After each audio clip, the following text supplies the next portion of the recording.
지금으로부터 약 33년 전인 1985년 가을에 선배 목사님께서 서울 강남의 지하에 총각으로 처음 교회를 개척하시게 됩니다.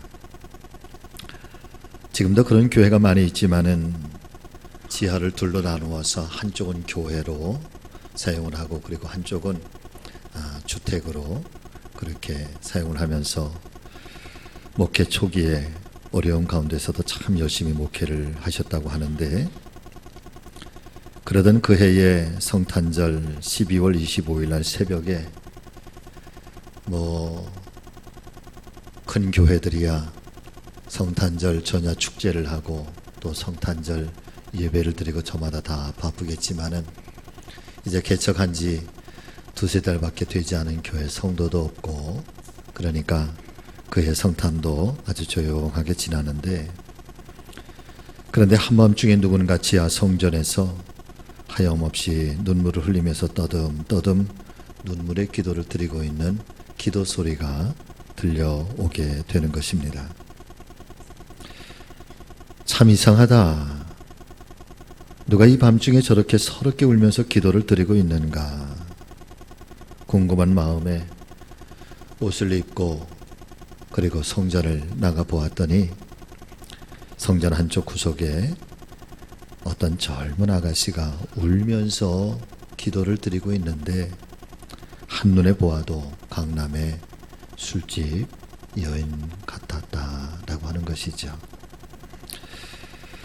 한참이 지난 후에 아가씨에게 말을 붙여서 자초지정을 들어보았더니, 시골에서 고등학교를 졸업할 때까지 참 신앙생활도 열심히 하고 교회 생활도 열심히 했었는데 어쩌다가 그만 술집에 발을 딛게 되었고 그 삶이 깨어지고 망가지게 된 것입니다.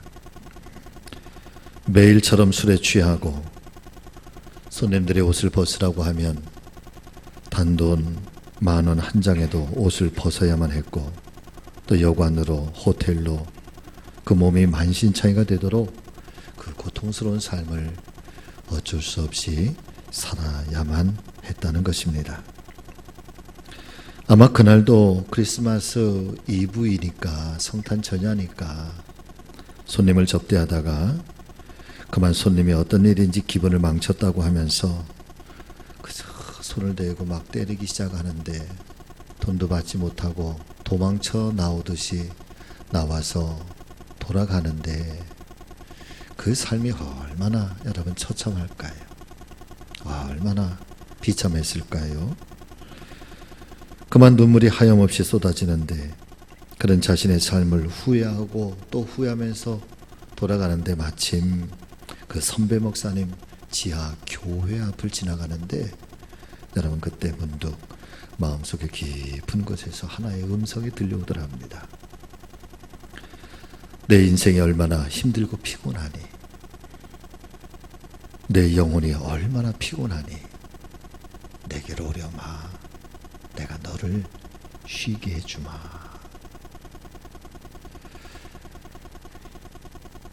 그리고 눈을 떠서 이렇게 보니까 여러분 교회가 보이는데, 자기 자신도 모르게 그 교회로 이끌려 들어가서 아무도 없는 그 캄캄한 그저 십자가 불빛만 있는데, 그 십자가 불빛에 무릎을 쪼그리고 앉으니 여러분 옛날도 생각나고, 그리고 그 주님의 은혜가 생각나고, 또 자신의 처지가 또 너무 속상하고 가슴 아파서, 그래서 서로 하염없이 눈물이 쏟아지더라.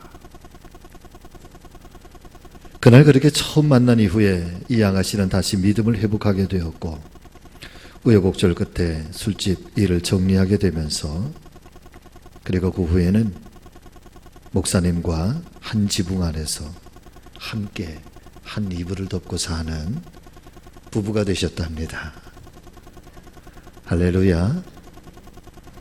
술집 호스티스에서 거룩한 하나님의 목회 사역을 감당하시는 은혜의 사모님이 되신 거죠. 그때 사건이 계기가 돼서 이 선배 목사님께서는 한동안 사마리아 여인이 우물가에서 예수님을 만나 그 삶이 변화되고 놀라운 축복의 삶을 살아가게 되었던 것처럼 교회의 이름을 우물가 교회 그렇게 이름을 달고 유흥가의 선교를 감당하면서 유흥가의 술집, 또 여인들, 웨이터 혹은 마담들을 대상으로 복음을 전하는 그런 사역을 감당하게 되었다고 합니다. 그때 그 선배 목사님이 고백해 주고 있는 들려주신 이야기가 생각이 나서 정리를 좀 해보았습니다. 나는 정상적인 사람들이 참 천하게 여기고 멸시하고 무시하는 술집 아가씨들을 만나면 만날수록 그녀들이 간직하고 있는 마음속 깊은 내면의 비밀이나 슬픔과 고통을 들을 수가 있었습니다. 그러면서 나는 그녀들의 세계를 점점 더 깊이 이해할 수가 있었고 왜 예수님께서 낮고 천한 사람들을 가까이 하셨는지 또 더 관대한 사랑을 베풀어 주셨는지 그 이유를 가슴으로 깨닫게 되었습니다. 나는 그녀들에게 예수님은 거만 한자들의 친구가 아니라 때로는 고통스럽고 때로는 외롭고 때로는 비틀거리면서 상한 마음을 간직한 사람들에게 사랑의 눈물로 다가가셔서 그들과 함께 눈물을 흘리시며 그들과 함께 아파하시며 또 그들과 함께 고통당하시며 또 그들과 함께 삶을 나누시는 예수님이시라는 사실을 알려주었고 그녀들은 새벽 3시만 되면 룸살롱에서 나와 함께 예배를 드리고 성경 공부 모임을 가졌습니다. 가장 어둠의 장소에서 가장 거룩한 예배가 동시에 이루어진 것입니다. 나는 그녀들과 함께 있었고 하나님의 사랑은 어둠이 깊은 곳에 더욱더 큰 은혜로 임재하셨습니다. 사랑하는 여러분, 이 성탄의 은혜라고 하는 것은 하나님께서 이 세상 모든 사람들에게 베풀어 주시는 최고의 사랑이며 최고의 은총이며 최고의 축복의 날인 줄로 믿습니다. 어쩌다가 술집에서 방황하는 인생일지라도 아니면 내 인생의 어떤 실패와 좌절로 말미암아 희망을 잃어버린 사람일지라도 어쩌다가 뜻하지 않은 일로 감옥 안에 갇혀있는 영혼의 몸이 된다고 할지라도 또 어떤 죄 가운데 있는 사람이라고 할지라도 사랑하는 여러분, 예수 그리스도를 영접하고 예수 그리스도를 나의 하나님으로 나의 주님으로 섬기는 그 모든 사람에게는 이 하나님의 은혜, 하나님의 은총은 동일하게 다 임하게 되는 줄로 믿습니다. 특별히 오늘은 우리가 대강절 3번째 주일을 지나면서 예수님께서 왜 이 땅에 오신 것일까?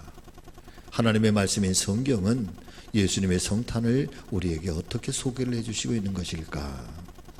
특별히 이름 속에 담겨져 있는 의미를 살펴보면서 각각의 복음서에서 증거하고 있는 예수님의 이 성탄의 의미를 살펴보면서 함께 은혜를 나누고자 합니다. 첫 번째로 마태복음을 보면은 예수님께서는 이 땅에 평화의 왕으로 오셨다. 그렇게 우리에게 증거를 해주고 있습니다. 마태복음 2장 1절 이하 3절까지의 말씀을 보니까 헤로드 왕 때에 예수께서 베들레헴에서 나심에 동방으로부터 박사들이 예루살렘에 이르러 말하되 유대인의 왕으로 나신 이가 어디 있느냐? 우리가 동방에서 그의 별을 보고 그에게 경배하러 왔노라 하니 헤로드 왕과 온 예루살렘이 듣고 소동한지라. 성경은 그렇게 우리에게 소개를 해주고 있습니다. 사랑하는 여러분, 복음서 중에서 유일하게 마태복음만 예수님의 족보로 처음 시작을 우리에게 알려주시고 있습니다. 그런데 이 예수님의 족보를 가만히 살펴보니까 유대 나라의 왕들의 족보입니다. 마태복음이 유대인의 왕가에 대한 이 족보로 시작하고 있다라고 하는 것이 과연 무엇을 의미하는 것일까? 그것은 다름 아니라 예수님께서 이 세상에 왕으로 태어나셨음을 상징적으로 가르쳐주고 있는 그런 말씀인 줄로 믿습니다. 동방의 박사들이 그렇게 예수님 별을 찾아서 오랜 시간 동안을 여행을 하고, 그리고 마침내 베들레헴에 탄생하신 예수 그리스도를 만나게 되는데, 그들이 예수님 앞에 경배하는 경배의 예물이 있지요. 황금과 유황이 아니라 유향입니다. 네, 우리 친구들이, 어린 친구들이 예수님 앞에 동방의 박사들이 선물을 3가지 드렸는데 황금과 유황과 몰약을 드렸다 그러면,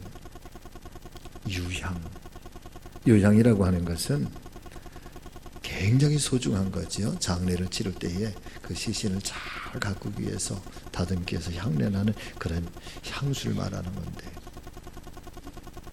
그런데 이 3가지가 여러분 그저 범사에 보통의 사람들 사이에서 주고받을 수 있는 그런 선물이 아니라 세상에서 최고의 존경스럽고 최고의 존귀한 분들에게 드릴 수 있는 그런 마음의 선물, 그 최고의 선물이 황금이고 그리고 유향이고 몰약이었다는 거죠. 유대인의 왕으로 나신 이가 어디시느냐? 그리고 동방의 박사들이 그 어린아기 앞에 무릎을 꿇고 경배와 찬양을 올려드리는 이 마태복음의 성탄의 기사는 여러분 하나를 알려주고 있는데, 그것은 예수님은 왕이시다는 거예요. 왕이시다. 저는 이 성탄의 절기를 맞이하면서 저의 믿음도 그렇고 우리 성지교회 모든 믿음의 성도님들의 믿음도 사랑하는 여러분, 가장 소중하게 이 성탄에 이것도 소중하다, 이것도 소중하다, 이것도 소중하다 하지만, 그러나 그 중에서도 우리 주님 예수 그리스도를 우리의 왕으로, 만왕의 왕으로 가장 경배와 찬양과 영광을 받으시기에 합당하신 그분 앞에 우리의 온 마음과 정성을 다해서 경배를 올려드리는 그런 각별한 성탄의 절기가 되시기를 예수님의 이름으로 축복합니다. 그래, 마태복음 28장에 말씀해 보니까 예수님 친히 이렇게 말씀을 하십니다. 하늘과 땅의 모든 권세를 하나님께서 나에게 주셨으니 그러므로 너희는 가서 모든 민족을 제자로 삼아 아버지와 아들과 성령의 이름으로 세례를 주고 내가 너희에게 분부한 모든 것을 가르쳐 지키게 하라.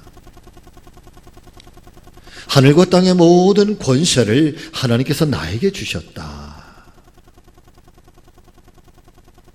그러므로 사랑하는 성도 여러분, 성탄절기를 맞이하여 저와 여러분들은 이 땅에 오신 예수님을 내 인생의 만왕의 왕으로 모셔드리셔서 맨 먼저 그 한 분에게 경배하시기를 주의 이름으로 축복합니다. 더불어서 만왕의 왕으로 오셨지만 그 중에서도 특별히 상징적인 의미로 예수님이 평화의 왕으로 세상에 오셨다라고 성경은 우리에게 증거해 주고 있습니다. 이사야서 9장 이하의 9장 6절의 말씀을 보니까 구약 성경이 예수 그리스도의 탄생을 예언하고 있는 말씀이 있는데요, 그 말씀을 가만히 보니까 이렇게 우리에게 표현을 해주고 있습니다. 한 아기가 우리에게 낳고 한 아들을 우리에게 주신 바가 되었는데 그의 어깨는 정사를 메었고 그의 이름은 기묘자라 모사라 전능하신 하나님이라 영존하시는 아버지라. 여러분 같이 하십니다. 평강의 왕이라, 평강의 왕이라. 아멘. 적어도 1000년 전에 선지자를 통해서 하나님께서 이 땅에 오실 예수 그리스도, 이 땅에 오실 메시아, 이 땅에 오실 하나님의 아들을 예언하는데 그분은 전능하신 하나님, 지혜의 하나님이시다. 그런데 무엇보다도 소중한 그 이름 예수, 그 이름 메시아를 통해서 우리에게 주실 그분의 이름을 가리켜서 성경은 평화의 왕이다.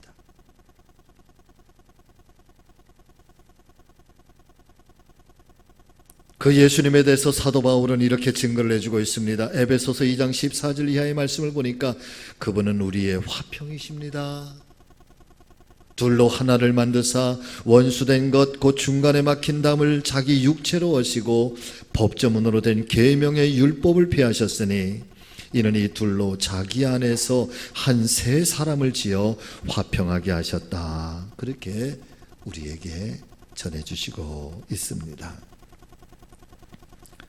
그렇습니다. 사랑하는 성도 여러분, 주님께서 이 세상에 오신 것은 먼저는 하나님과 나 사이에 막혀져 있는 이 죄의 담을 허무시고 하나님과 나 사이에 평화를 이루시기 위해서 주님께서 세상에 오신 줄로 믿으시기를 바랍니다. 그렇잖아요? 사실 우리의 삶 가운데에 우리가 육으로만 있을 때에는 이것이 얼마만큼이나 무서운 일인지, 이것이 얼마만큼이나 두려운 일인지 잘 모르지만, 그런데 우리가 하나님의 자녀가 되고 하나님의 거룩한 백성이 된 이후에는 사랑하는 여러분, 가장 무서운 것이 뭘까요? 죄로 말미암아 하나님과 나 사이에 막혀 있다라고 하는 것.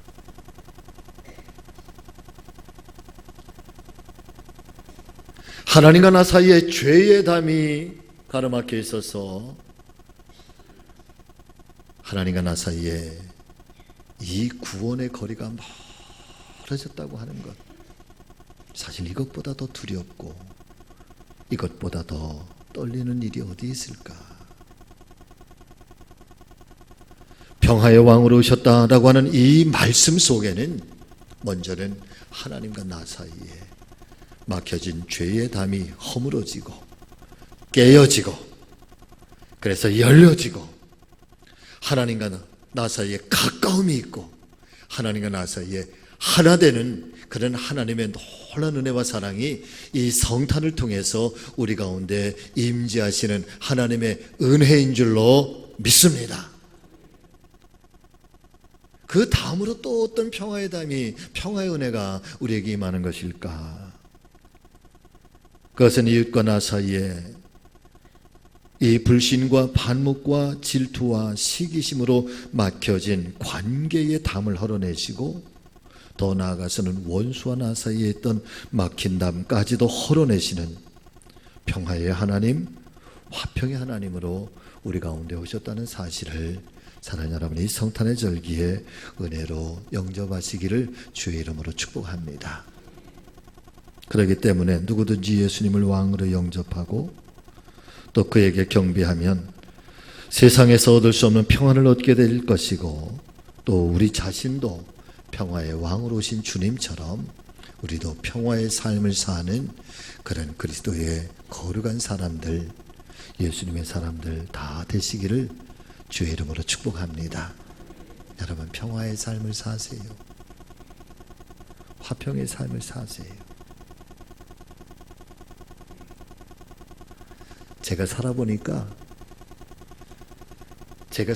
돈이 부족한 것도 뭐 힘들고, 또 뭐 건강이 연약한 것도 조금 힘들고, 또 여러 가지 뭐 우리를 힘들게 하고 아프게 하고 괴롭게 하는 일들도 참 많겠지만, 그런데 제가 살아보니까, 죄송합니다, 저보다 더 오래 사신 어르신들이 계신데 어르신들은 또 어떠실는지를 모르는데, 제가 살아보니까 제일 힘든 게 뭐냐면요, 사람과 사람 사이에 관계가 깨어지니까 힘들어. 참 속상해. 여러분, 목사도 사람과의 관계가 깨어질 때가 있어요. 그러고 나니까 참 힘들어요. 그런데 오늘 이 하나님의 말씀인 성경이 특별히 마태복음을 통해서 우리에게 들려주시는 예수 그리스도의 성탄이 도대체 어떤 의미냐, 예수님이 왜 세상에 온 거냐라고 하는 것을 우리에게 증거를 해주는데, 그 중에 첫 번째가 그분은 왕으로 세상에 오셨는데 무엇보다도 평화의 왕으로 오셨다는 거예요. 그래서 하나님과의 관계에 깨어진 것을 회복시켜 주시고, 사람과 사람 사이에 막혀진 것, 불신과 시기와 질투와 미움의 이 모든 것들을 사랑하는 여러분, 우리 하나님은 깨뜨리시고 거기에 평화를 이루고 거기에 하나님의 나라를 세우기를 원하셔서, 그래서 성탄으로 세상에 오셨다. 할렐루야. 저는 이 성탄의 절기를 우리가 맞이하는 것만이 아니라 이 성탄의 절기를 우리가 온 몸으로 살아드리는 그런 그리스도인들이 되셨으면 참 좋겠습니다. 우리가 예수님을 믿는다 하지만 믿는 것은 곧 사는 거거든요. 아멘. 믿는다고 하는 것은 곧 사는 거예요. 자, 두 번째, 마가복음의 말씀을 보니까 여러분 같이 하십니다. 예수님은 이 세상에 종으로 오셨습니다. 아멘. 마가복음이 처음부터 마지막 16장까지 끊임없이 예수 그리스도를 증거하는데, 예수 그리스도는 종이라는 거죠. 종. 그래서 그 유명한 말씀 마가복음 10장 44절과 45절 말씀을 보니까, 너희 중에 누구든지 으뜸이 되고자 하느냐? 그러면 모든 사람의 종이 되어야 하리라. 인자가 온 것은 섬김을 받으려 함이 아니라 도리어 섬기려 하고 자기 목숨을 많은 사람의 대속물로 주려 함이니라. 여러분, 구약시대에 이 죄의 문제를 도대체 어떻게 해결할 수 있을까? 구약성경은 계속해서 우리에게 말씀하시는 것이, 여러분, 짐승으로 말미암아 그 죄를 대속케 하셨다. 짐승으로 말미암아 죄의 값을, 대가를 치르게 하셨다라고 하는 거거든요. 그래서 피 흘림이 없이 죄의 사함이 없다 그래요.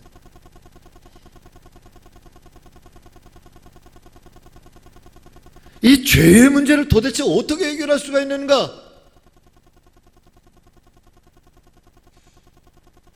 그것은 하나님께서 친히 이 땅에 오셔서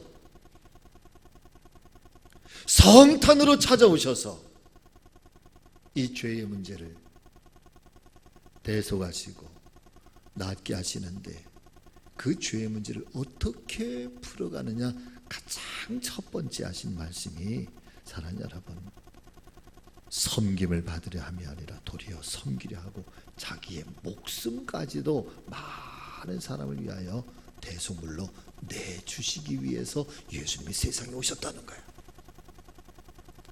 이게 예수님이 세상에 오신 목적이라는 거예요. 목적. 우리는 다 세상에, 사랑하는 여러분, 살기 위해서 왔잖아요. 우리는 다 살려고 애를 쓰고 살기 위해서 이 땅에 이 생명을 부여를 받았습니다. 그런데 사랑하는 여러분, 이 세상에 예수님은 살기 위해서 오신 것이 아니라 예수님은 죽기 위해서 오셨다는 사실을 알고 계십니까?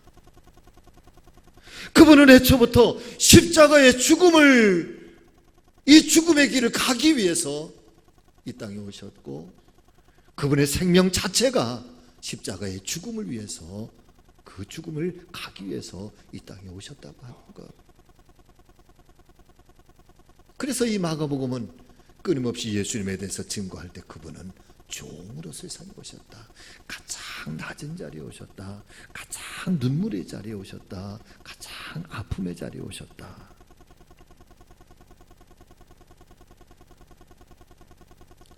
그 낮은 자리에서 그분이 보시는 것은 병든 자요. 그 낮은 자리에서 그분이 만난 것은 소외된 자예요. 그 낮은 자리에서 그분의 손길이 닿은 것은 멸시당하는 사람들이에요. 그래서 그 아픔과 소외와 멸시와 천대의 자리에서 그분의 손길이 닿을 때 여러분 거기에 위로가 생겨나고 거기에 새 소망이 생겨나고 치유가 일어나고 그리고 새로운 희망이 샘솟게 되는, 예수님은 그들의 친구요, 예수님은 그들의 벗이었다라고 하는 것이 여러분 마가복음이 증거하고 있는 예수 그리스도의 삶이고 예수 그리스도의 성탄인 줄로 믿습니다.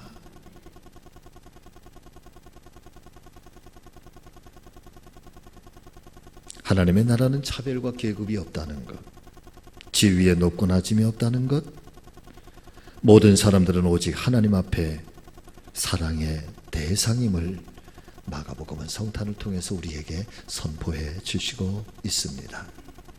자, 그렇다면 주님께서 이 땅에 오신 그 성탄절을 우리가 맞이하면서 우리의 삶은 어떤 삶이 되어야 되는 것일까? 사랑 믿음의 가족 여러분, 예수님처럼 낮아져서 섬김의 삶을 실천하는 참된 그리스도인들이 되어주시기를 주님의 이름으로 간곡하게 부탁을 드립니다.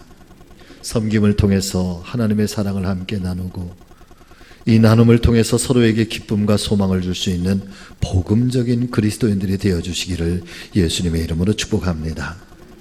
예수님의 삶이 나의 삶이 되시기를 바라고 예수님의 마음이 저와 여러분들의 마음으로 성화되시기를 축복합니다.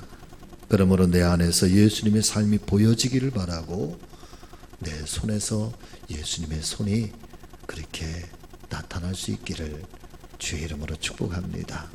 그래서 성탄은 우리가 축제요, 또 성탄은 기쁨이고 또 성탄은 소망이기도 하지만, 그러나 사랑하는 여러분, 성탄은 그렇게 살기 위해서 이미 2000년 전에 오신 예수님, 그러나 다시 오실 예수님을 우리가 오늘도 기대하면서 여러분 이 성탄의 삶은 여러분 이제는 우리의 몫이 되고 교회의 몫이 되고 복음의 몫이 되고 성도들의 몫이 되어야 되지 않을까. 이런 성탄 되기를 주의 이름으로 축복합니다. 포토존이 만들어졌어요. 저는 포토존을 보고 얼마나 좋은지 말이에요. 네. 밤중에 나와서 제가 저기 앉아서 사진을 찍었다니까요. 낮에보다 밤에가 훨씬 더 예뻐. 그러니까 밤에들 다 오셔서 사진들 찍고 가세요. 거기에 이렇게 앉아보니까 정말 성탄절이 가까이 오는 걸 느껴.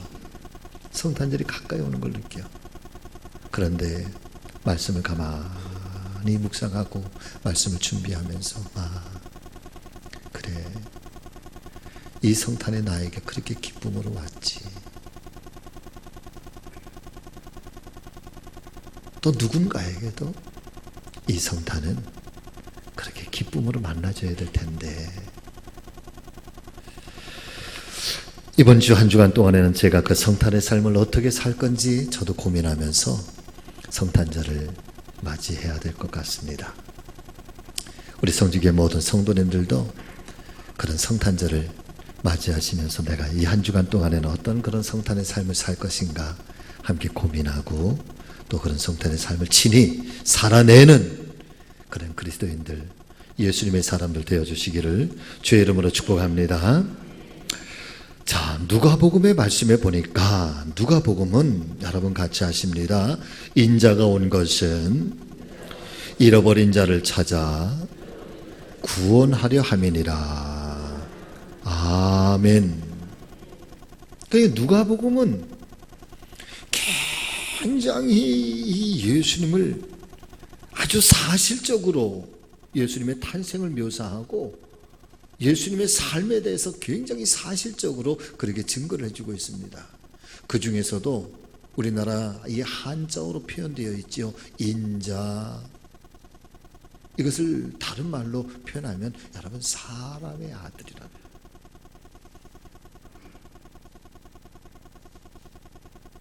그러니까 누가복음은 굉장히 파격적으로 예수님을 소개하고 있는 거지.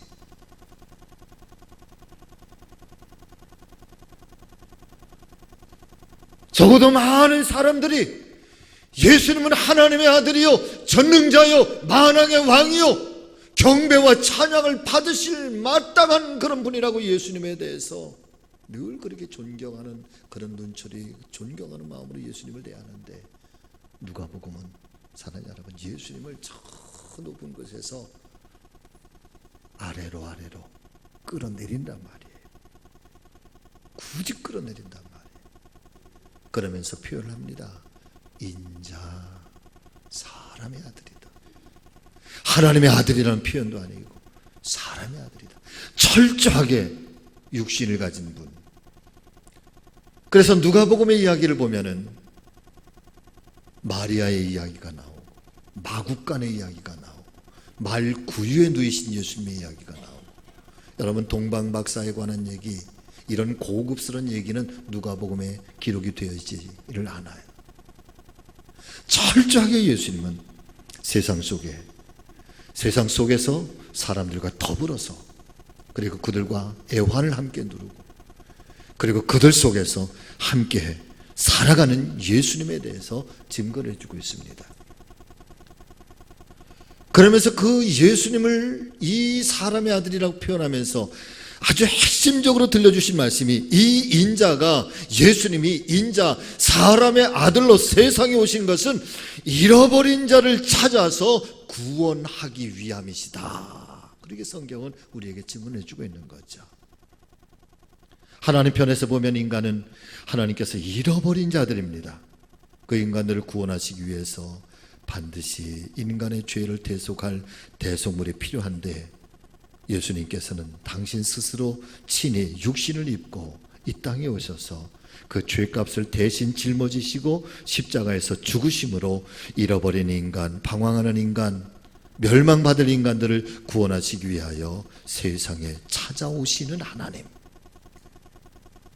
그래서 누가복음의 가장 중요한 복음의 핵심은, 사랑하는 여러분, 구속사라는 거, 구원. 예수님 때문에 우리가 구원받았다. 예수님 때문에 우리의 죄가 사함을 얻었다. 예수님 때문에 우리가 하나님께로 돌아갈 수 있다. 그 예수님은 오늘도 우리와 함께 동거하시는 분이시다.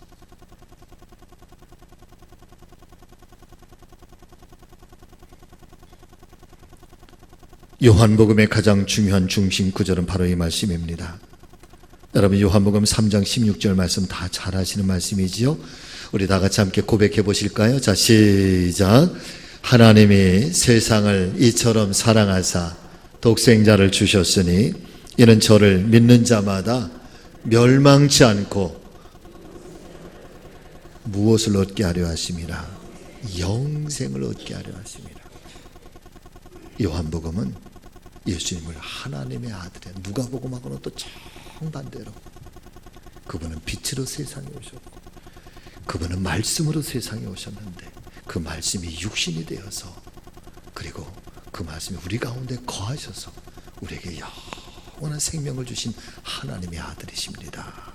여러분, 이것이 요한복음의 복음의 핵심이에요.